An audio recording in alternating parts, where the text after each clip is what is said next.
Hello and welcome to the February monthly update audio presentation of Alter Aeon. I am your humble narrator, Shadowfax. We had some interesting changes last month. My brother Drock has been adding more crafting options, more minerals, and more heraldry designs to work with.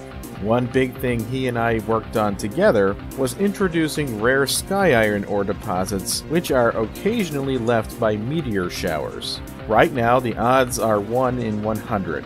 Even though a meteor shower happens about once every tick, I've been checking the frequency of these deposits and it seems really low, so we might be raising that chance. One of my favorite changes last month would be the update to Dispel Magic that lowers the spell levels of any spell it fails to take down by 1 to 3 levels. This actually makes it pragmatic to use Dispel against a mob with ridiculously high-level defensive spells. Mobs in older areas are especially guilty of that, like Lux or Mimenoth. I've been intending to do this for a long time, but I put it off because I thought it would be difficult to code. It turns out that it took less than a minute to write. Another interesting addition last month was the change to how permanent consecrations are handled. They cost a lot more favor and mana, but for good reason. A floor value is calculated based on the cleric cast level of the player, and this is used to ensure that the armor bonus of Perm Consecrates is no less than that floor. At maximum cleric level, the minimum armor bonus that you can get is 11 and the maximum is 15. While you can get much higher armor bonuses with temporary consecrations, this at least provides an option for high-level tanks to convert at least some of their tank gear to Perm Consecrates to reduce the high maintenance costs of the rapidly fading temporary bonuses. Drock and Morpheus have been busy re-leveling areas all over the game, from Arceus to Ramenek to Saboria.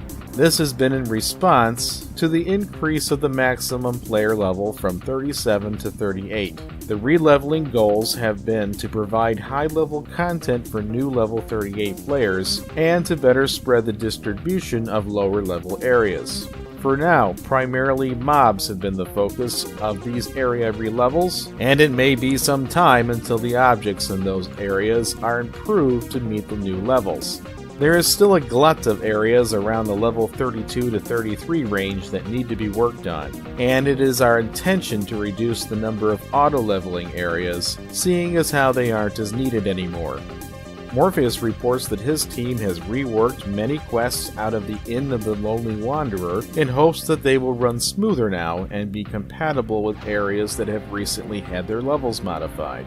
Also, Morpheus Meccano released Cranston Hills last month, a level 28 area. For February, Drock intends to add new fish and forageable items for underground aquatic areas. There will also be a variety of tweaks to existing crafting skills, including a dozen new gemstones for lapidary and improved AC for master crafted armor. The first half of the cooking skill will be coming online soon. Cooking will have a degree of interactivity to the outcome. Cooked meat and fish will need to be flipped to prevent burning, and the player will decide when the food is cooked enough and stop. The second part of cooking will be more involved and be more like brewing, only just for food and herbs, and is still slated to be finished after the hunting skill has been implemented. Drock has a new level 41 Saboria area called the Shiroi Sora Monastery, scheduled to be open for late February or early March. Morpheus's team has started building the Ironcliff Fort, which will start a new batch of quests on the eastern side of the chasm that divides the island of Arceus. They are also currently working on several new areas. Denton has been working on converting old code functions that were based on using a player's top 4 levels into new functions that take all levels into account for things like experience gain and equipment use. I took a break from coding traps to sweep some old items off of my queue list, and I will be returning to work on them again soon with the intention of finishing traps by the end of next month. I will also be running a small Valentine's Day themed event beginning on the morning of Tuesday, February 13th, and ending on the evening of Thursday the 15th. Last month we had an anniversary event run by Tanthus. It took me some time to progress through the early stages of the quest because I just couldn't figure out what I was supposed to do.